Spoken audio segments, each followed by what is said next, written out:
This is Your Own Best Company, a podcast for people who love to work alone.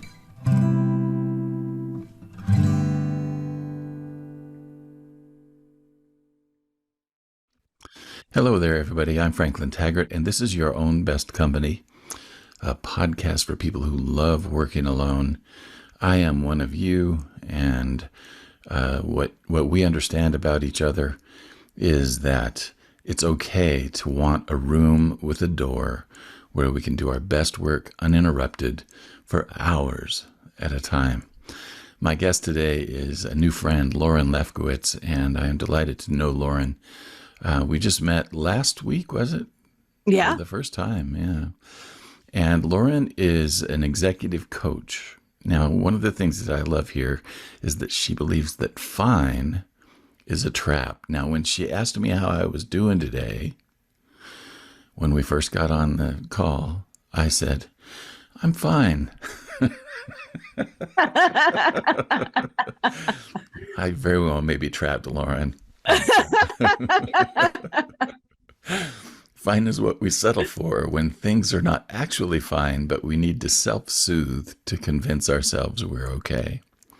Lauren lived in the fine trap for years, coaching others on finding their versions of amazing, but not believing she could have it for herself.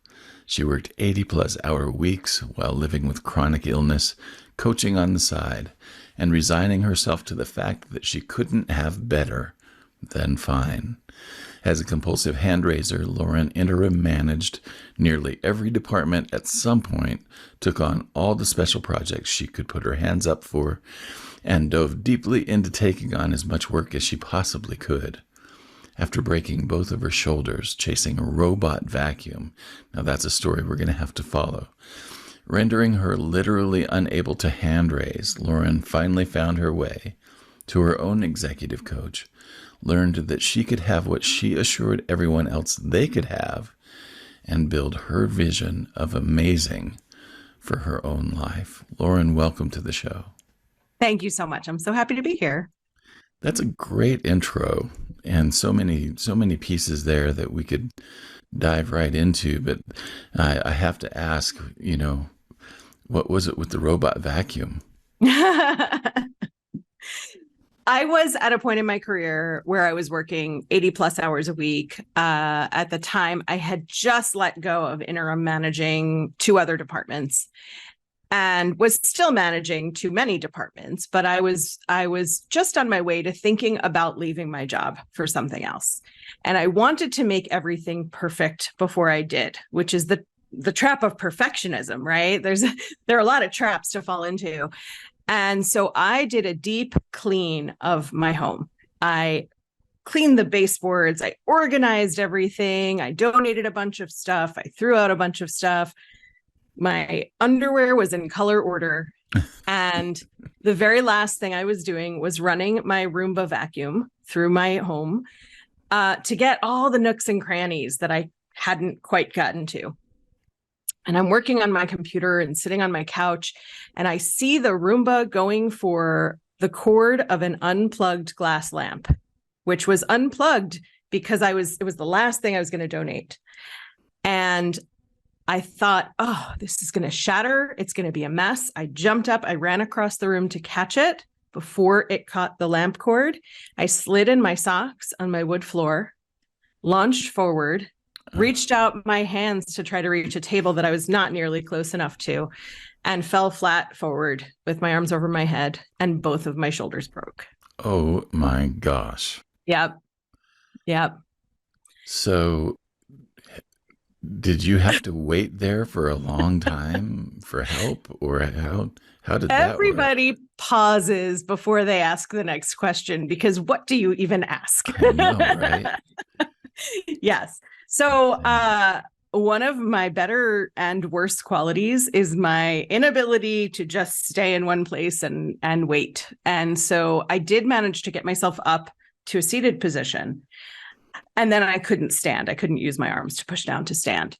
So I scooted over to my couch, was able to wrangle my phone down from the couch. I have a sheet on my couch for my dog. And I tugged on the bottom of that to inch it down, kind of like that episode of the Brady Bunch. I don't know if you were a Brady fan, when they went to the ghost town and they got stuck in the jail and they had to use belts and purses to throw out a line to get the key to unlock the jail. It felt like that in that moment. And so I did get to a friend who lives in my my condo building, and she came to me, and we ended up calling an ambulance. They ended up calling the fire department because I wouldn't allow them to lie me down to put me on a board. And the fire department came and had me seated on a sheet and just lifted me up while I sat cross-legged. And they said, this is going to hurt. And it did. Oh, yeah. And they got me up and to the hospital. And I ended up being in the hospital and rehab centers and then home health care for almost 16 weeks. So almost 4 months. And as tragic as it is, and as deep and dark as we could get about this, I always find humor. And so the first joke from my friends and family was, look who can't be a hand raiser. And then the second joke was, oh, I'm like a T-Rex. I have these short arms because the bottoms of my arms were fine. Yeah. And I have these short arms. I can use my hands. Thankfully, I was tied up in 2 slings, and so I made fun of it, and because how can you not? Otherwise, it's just like very sad and very upsetting. Well, and like all good tragedies, yes, there was a silver lining that I find very interesting and compelling as well, in that this allowed you, maybe for the first time in your grown-up life anyway, to do some important reflection. Can you talk a little bit about that? Yeah. While I was in rehab and home care and easing my way back into the workplace, I made myself a promise. And I said to myself, I will not go back to these 80-hour work weeks. I will not continue to interim manage all of these departments, all of these projects. I'm going to stay in my lane. I'm going to figure out what I want to be when I grow up, and everything's going to change. And I had no plan. Yeah. And as we know, a goal without a plan is simply a wish. Yeah. And I went right back to the 80-hour work weeks. And then I finally hit the wall. And it was the combination of having broken my shoulders and being so disappointed that I made this goal with no plan, and then seeing myself from a new perspective and watching myself be in burnout, which I'd never acknowledged before. I acknowledged that I was tired. I acknowledged that I had a lot on my plate, but I'd never really acknowledged burnout. So for the first time, I was acknowledging burnout, and I didn't want to live in it anymore. And that was when I finally hired my own coach. And all of these years I'd been living this martyrdom of, I'll help other people live their dreams, and poor me, I can't have that. And it all finally came together that I was the one deciding I couldn't have it. Wow. Yeah. I'm a little bit curious how you found the coach you ended up working with. It's its own funny story, right? Okay. Isn't it? Don't all of the best results come from something funny happen? I called on a former colleague who had been a vendor for a company I had worked for, and because I had seen on Facebook that she had gotten a coaching certification, which was something, even though I'd been coaching for 15 years, something I'd never pursued. So I reached out to her and asked her if I could ask her some questions about her certification. We got on a call, and she so kindly answered all of my logistical questions. How much did it cost? And what was the value of doing it? What was the workload like? And then I said to her, I don't know how I'm going to do this because I already work an 80-hour work week, and that's not going to change. And she said, if you say so. And it was the kindest and gentlest and most non-judgmental, if you say so. Yeah. Which is also a line I've used with my own clients. Yeah. And my blood boiled. And I thought, you don't understand. You don't work in the corporate world. You don't have any idea what I'm going through. And that took about 1.5 seconds. And then I said, are you taking clients? Yeah. And I started working with her. And I finally realized, it finally connected for me. that as a high achiever, as a person who helps all of the other people do all of the things all of the time, I had imagined I could not be helped if I couldn't figure it out for myself. Right. What I learned first in that moment, and then by proof of concept, by working with her and seeing that she was more clever about me than I was, because she asked me the questions for the answers I skimmed over, for all of the things I said I couldn't have, for all of the sentences that I continued with, but here's why I can't. Yeah. And when you have somebody who can challenge you on you, then you can really start doing the deeper work. Yeah. Mm-hmm. Very, very good. It's an amazing story, just to start us off with. And I know that there are more. I'm also very curious. You had already been coaching in your role for quite a while at that point. When did you decide that coaching was going to be it for you? A great question. It took a while because I had made all of these rules for myself. I'd created all of these truths that as a coach, you couldn't make a lot of money. Yeah. As a coach, you would have to be out selling yourself all the time. You'd have to be cold calling people. And that just wasn't for me. I had a very, very brief stint in a sales position for about 6 months early in my career. And I was so kindly tapped on the shoulder to move into another department. So I assumed sales wasn't for me. I assumed marketing wasn't for me, even though I'd interim managed a marketing department. I just made all of these assumptions about the things I couldn't have. As I started to detangle from these 80-hour work weeks, and I got myself down to 60 hours a week, which still sounds like a lot. Even now, that sounds like a lot to me because I don't work like that anymore. When I got myself down to 60 hours a week, I had some headspace. And I had the opportunity to really explore these truths that I had made up about what I couldn't have. And it started becoming clear that I could have whatever I wanted. I needed to figure out how. And I was used to just figuring everything out whenever it came my way, right? I grew up as a member of the How Hard Could It Be Club. And if something needed to be done, I just did it. Yeah. And here was a whole thing I didn't know how to do. And so I assumed I couldn't. Yeah.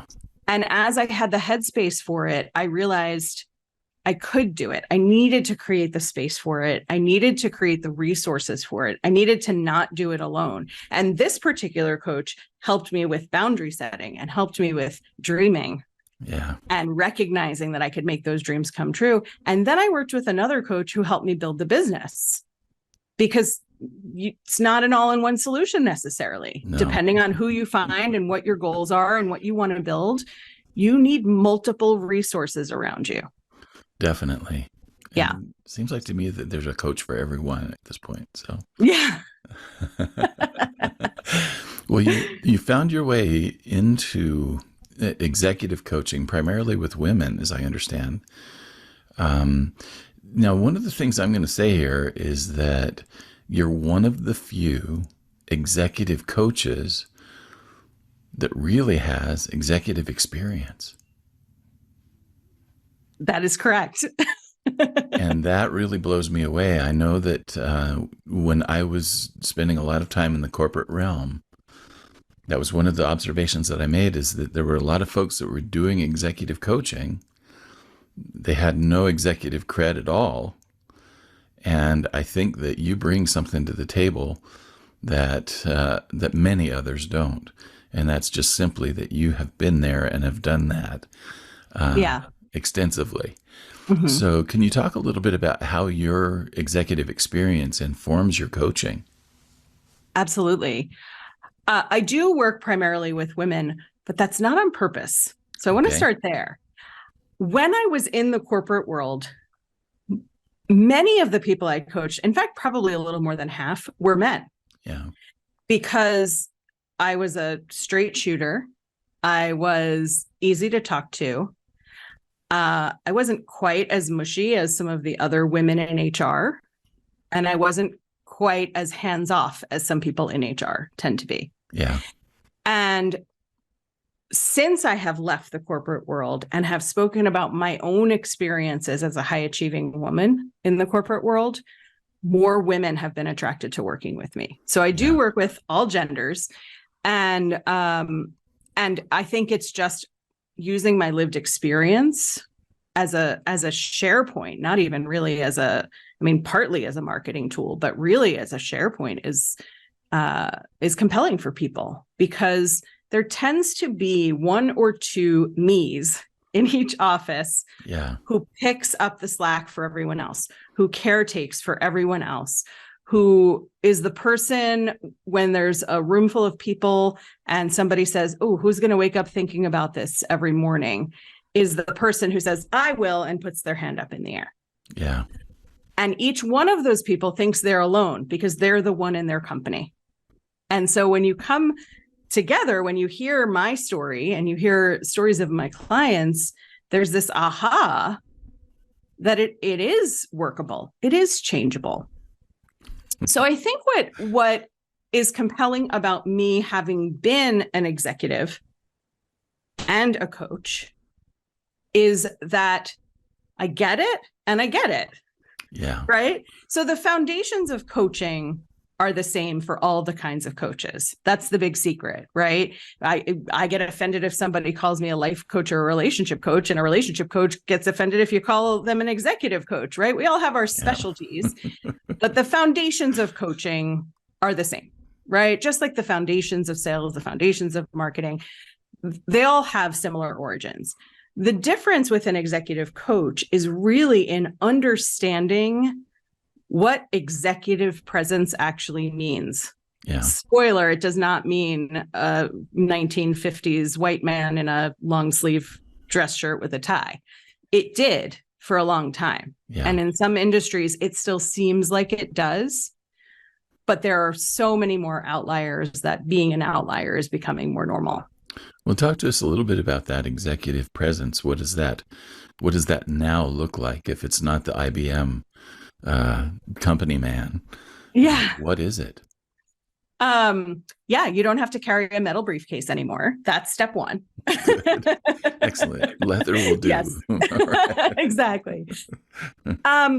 Executive presence has shifted from being a white man who seems like he's in charge to being a grown human who takes ownership of your job, your responsibilities, your potential, the team you directly manage, the teams you interact with, and standing up in front of them, sometimes figuratively, sometimes literally, and saying, I've got this.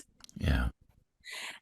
That's it. And it sounds so simple, right? But it's not so easy to execute because all of us have imposter syndrome. Imposter syndrome is the feeling that we simply don't qualify. And who the heck are these people who have put me in charge? Oh, yeah. Right. We're all making it up as we go along, which is beautiful because if you have the confidence to make it up, most of the time you're going to be successful. If you gather all of your experiences and all of the guesses you made before that worked out, and you take into account the guesses you made before that didn't work out, you're experienced. You've done it. Congratulations. You have a resume. It's all good. Yeah. There's a newer layer to executive presence that is inclusive of a balance of vulnerability. Okay. And there's some criticism out there. I don't know if you remember last year, there was a whole slew of stories about the crying CEO. Yeah. He had put a picture of himself up on LinkedIn crying, which in and of itself was not the problem. The problem was then that he talked about feeling bad for himself because he'd made some bad decisions in his business that led him to let people go.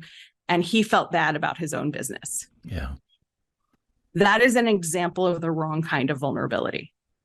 Feel bad for me because I just changed the course of however 100 people's lives. Oh, yeah. for the worse, right? I'm going to be okay because I still own my own company and the other lines of business are profitable, but feel bad for me. Where vulnerability does come in is really being a human while you're at work. Yeah. Right? It's about showing your humanity, saying, I didn't sleep last night because the baby was up all night. So please bear with me today. If I seem a little bit short, if I seem a little bit tired or a little bit absent, that is so much better to know than, oh my gosh, why is my manager so angry at me today? Yeah. Right? Or I need your help, team. I am stuck. We have so many deadlines and I haven't delegated enough to you. And now I am behind and I really need your help. That is vulnerable and human and engaging. Yeah.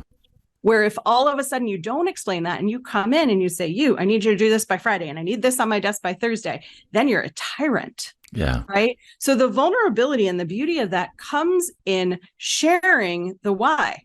And sometimes that why is about you as the leader. Very interesting. And I love that broadened perspective on what the executive needs to show up as. I'm a little bit curious after you had your realizations about your own burnout and your own propensity for hand raising.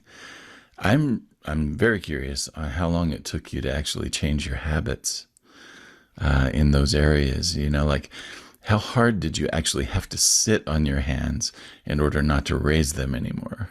Is kind of the question that I have going through my mind right now. It's a great question.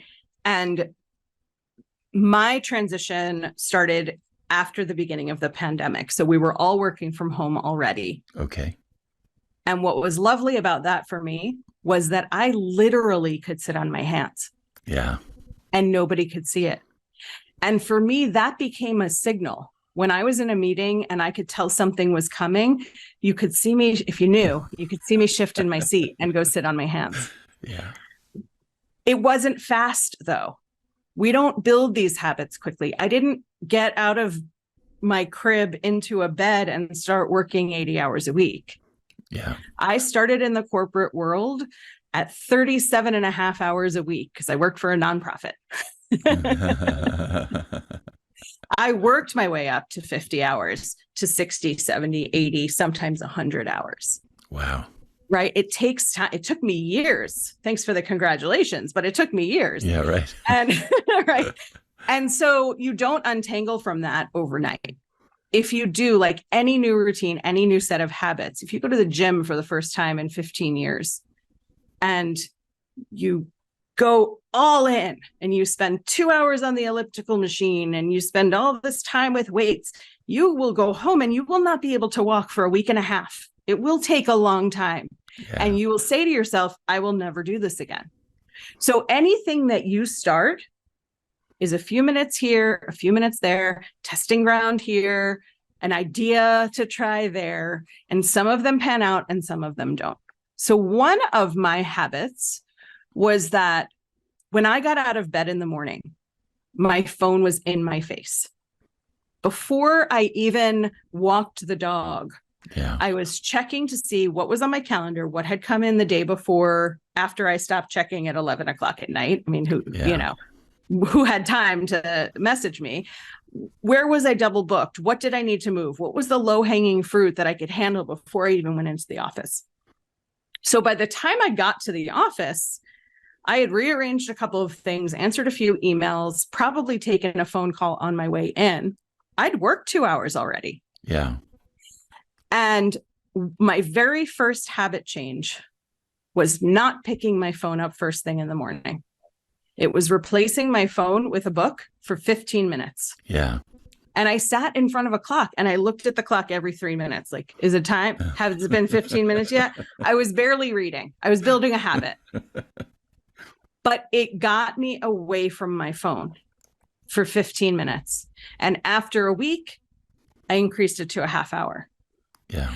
And that was all I needed, was just a half hour in the morning where I wasn't checking email. And nobody was screaming at me. My phone wasn't ringing off the hook. In fact, I put my phone on Do Not Disturb for that first half hour after I woke up. I had it automatically on Do Not Disturb so that I wouldn't be tempted if I heard a ding or saw a light up. Yeah. And it's slow, it's careful, it's calculated, it's deliberate, right? We get into these routines accidentally because we're not paying attention. So we have to pay really close attention to get out of them. I had one client who said to me, all I want is 5 minutes to drink my coffee in the morning. And she was getting ready for work. Her husband was getting ready for work. Her kids were getting ready for school, and they were little. They needed her. Yeah. And she said, I can't get 5 minutes. I said, well, when do you have 5 minutes? Ever. Like, at what point in the morning do you have 5 minutes? And she said, I literally have to be in the bathroom. We have good bathroom boundaries in my family. I said, amazing. Do all your regular bathroom stuff, come out, you get your cup of coffee, and you stand in the tub with the shower curtain closed. Yeah. 5 minutes. 5 minutes. Set your timer. Right. And she took it. And she said after a couple of weeks, I don't want to drink coffee in the bathroom anymore. I've told my family that I'm going to sit on the patio for 10 minutes every morning drinking my coffee. And that's my time.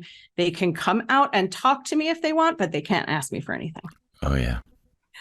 And that was how she built up, going from 60 to 80-hour work weeks and yada, yada, yada, as they said in Seinfeld. Yep. She got another job paying twice as much for 40 hours a week, doing the 10% of the job that she actually liked in her other job as a full-time job. But I worked with her for about 8 months. So it's not fast. Your life never really changes fast unless something catastrophic happens. Yeah. Your life gradually introduces things into it. And that's really the concept of fine. As we say things are fine, our threshold for what is fine lowers. Yeah.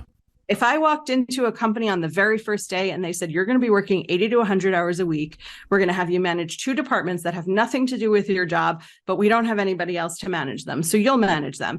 And then we're going to give you every interim department to manage along the way. I would have backed out the door and just disappeared. But it didn't happen on day one. Right. On day one, I walked in and they said, we don't really have anybody managing this department well. Can you take it on? And I said, yeah, that's fine. And it was like a high up, like, yeah, that's fine. Oh, yeah, I know how to manage administration and IT. Sure. Yeah. The next one was, we need you to manage the meetings team. Nobody's managing that well. Oh, okay, that's fine. I can do that. Oh, and the meetings manager's quitting. Oh, okay, that's fine. Right? My fines got less and less, sure. Yeah. And eventually I'm at these 80 to 100-hour work weeks and it's fine. And I keep saying it's fine because I have to self-soothe, because if it's not fine, it's awful. And I'm tired and I have chronic illness and I don't want anyone to know I have chronic illness. And I don't want anyone to treat me special.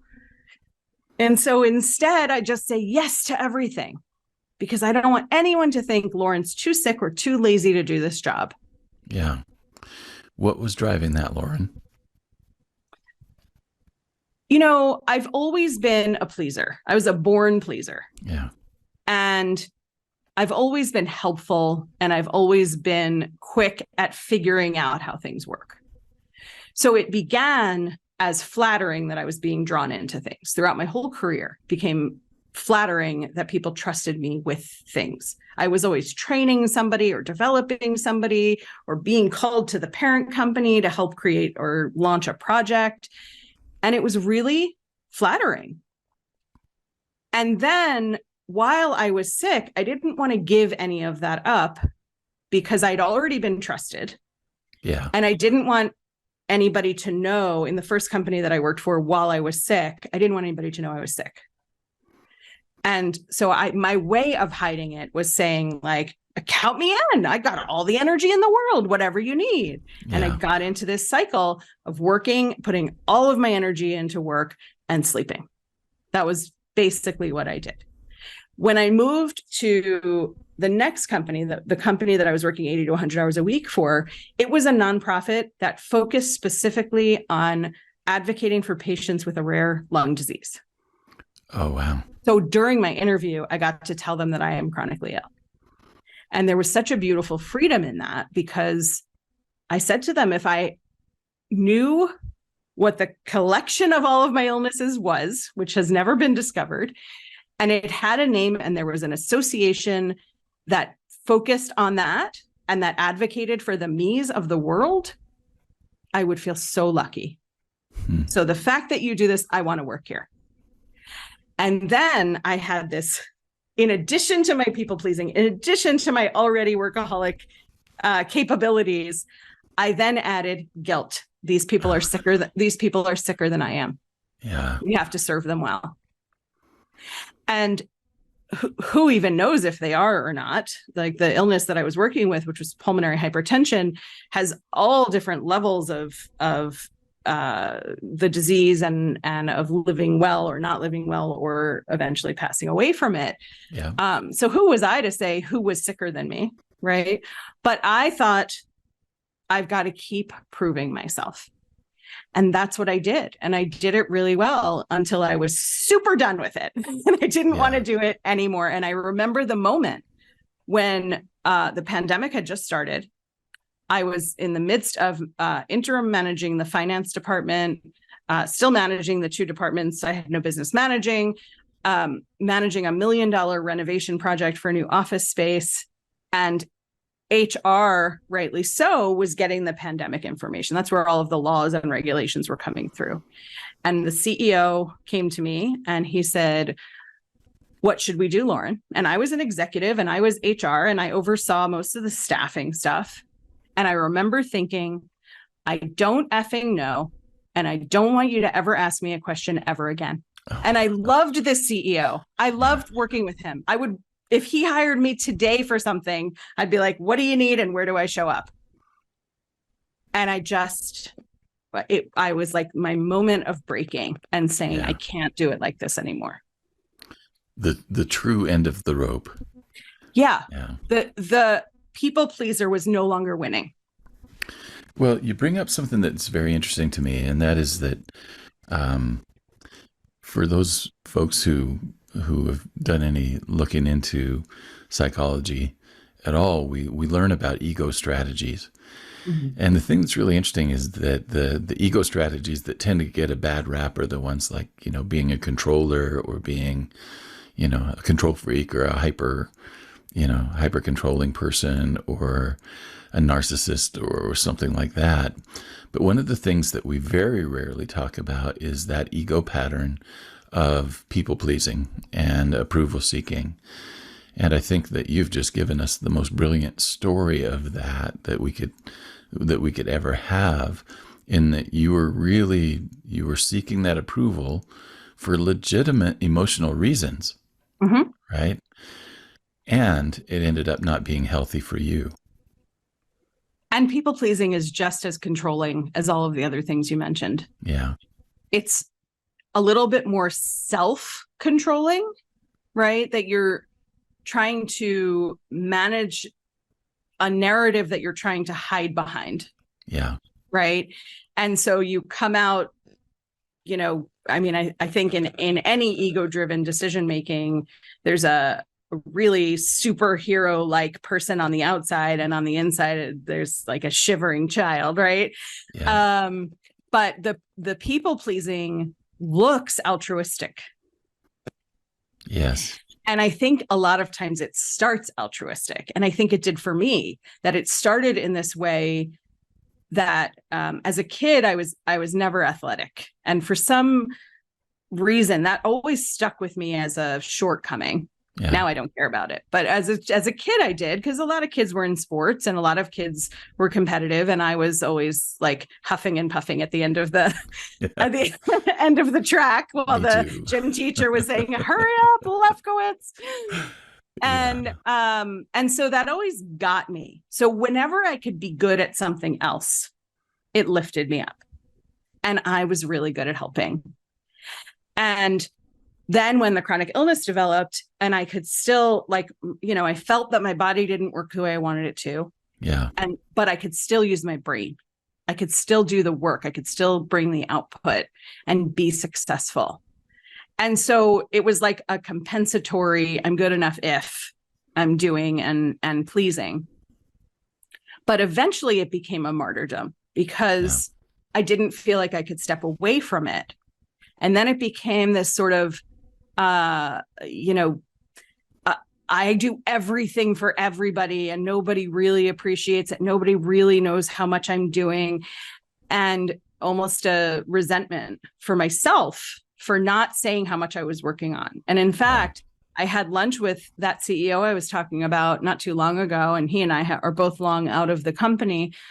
And he said to me, he had no idea I was working 80 to 100 hours a week. I made it look easy. He knew I was doing a lot. He assumed I was working 60 hours a week, but he would have taken things off of my plate if he had known how much time I was spending working. Yeah. And I didn't feel it was my place to tell him how hard I was working. And you were working 20 hours more after he left and went home, right? Exactly. And on the weekends and on the holidays. Right. And exactly.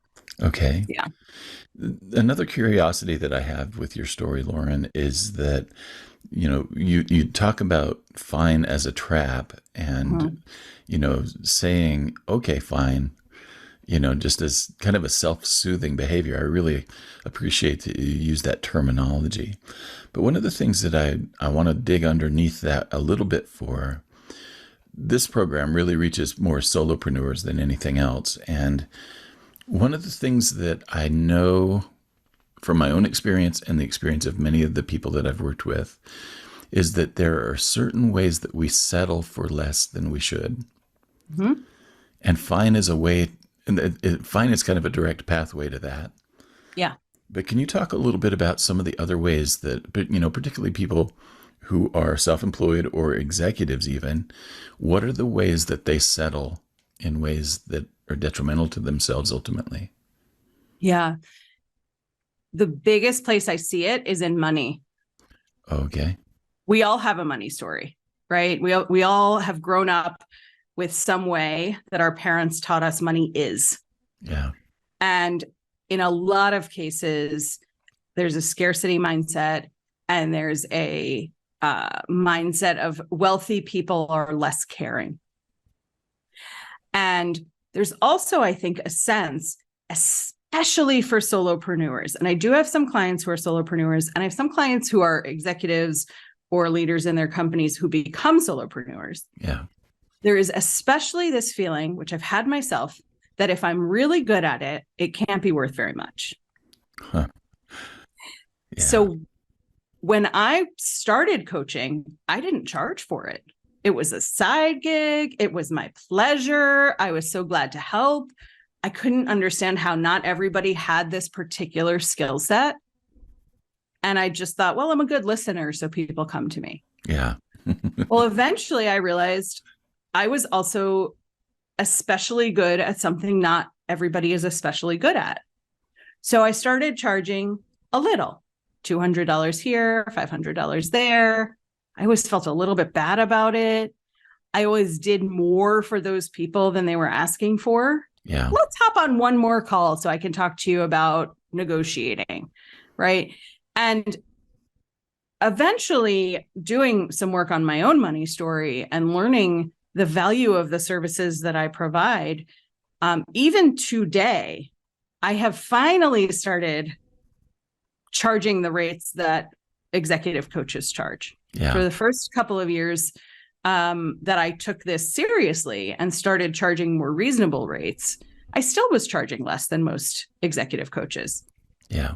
So I think for the solopreneur community, there are a couple of things that come up. There's a sense of guilt that we're charging for something that comes naturally to us, which is, of course, why we went into it as a solopreneur. Right. Right. I'm not going to be your solopreneur accountant. None of us will be happy with that. I can be your solopreneur executive coach. I'm really good at that. We get nervous about selling ourselves. We get nervous about losing business. And selling yourself is a skill that you have to learn as a solopreneur. It was something I finally came to terms with, and I've learned how to do it. And I don't do it in any ways that don't resonate and align with me. Yeah. but I have learned how to do it.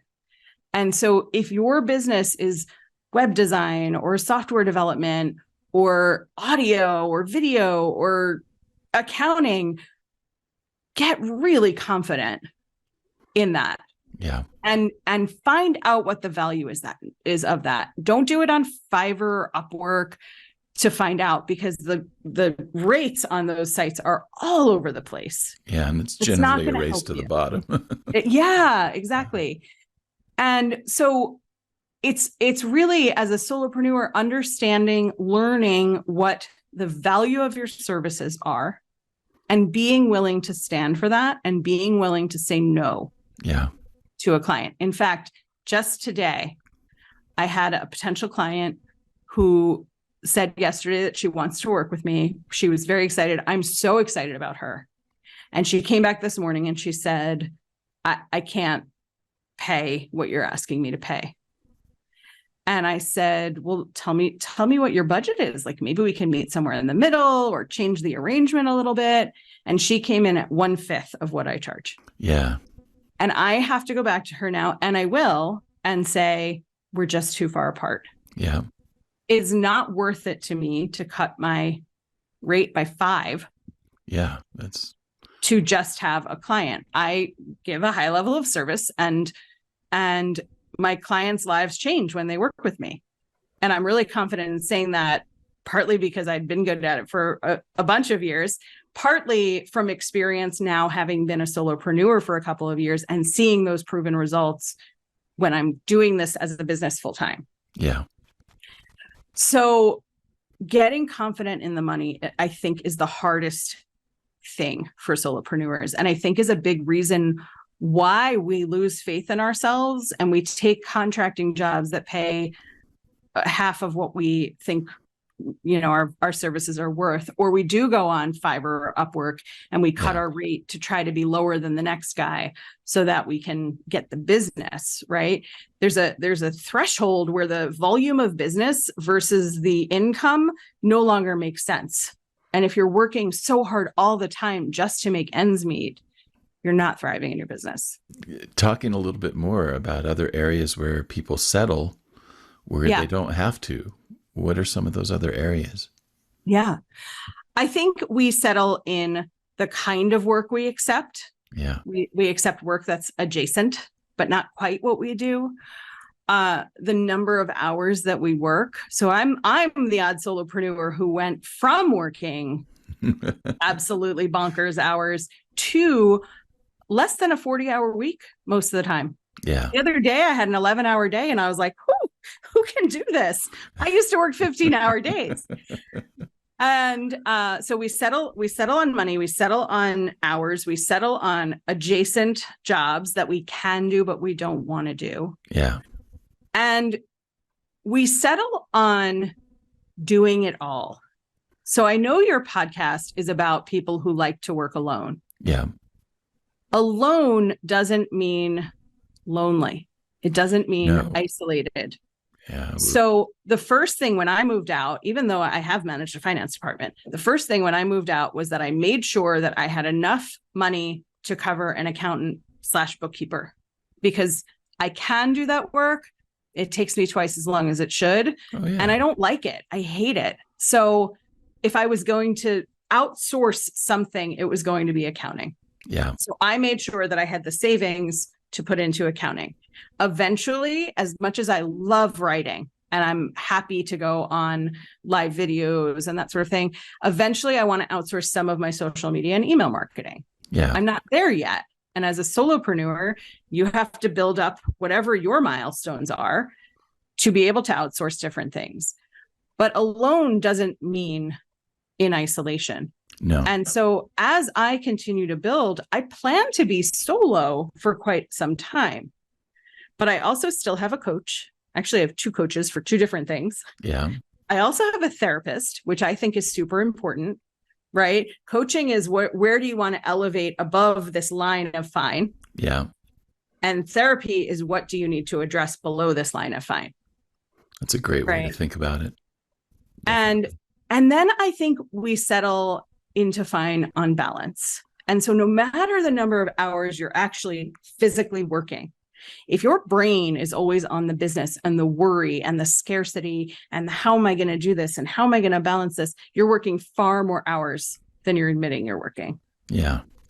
And if you're not finding this integration of joy and fun and pleasure and delight with the work should be delightful also, right? We don't go into solopreneurship to do things we hate, hopefully. But when you're doing that work, I'm not saying it should all be easy peasy, but it should be working towards what you actually want. Yeah. And if you don't have that integration and you're not finding joy in any of your days, and every day you're saying, oh, I have to have this meeting, but it's fine. Or I have to go to this client, but it's fine. It's not fine. Fine is our automatic answer, right? You ask somebody how they are, fine. You ask somebody a second time, they're never fine.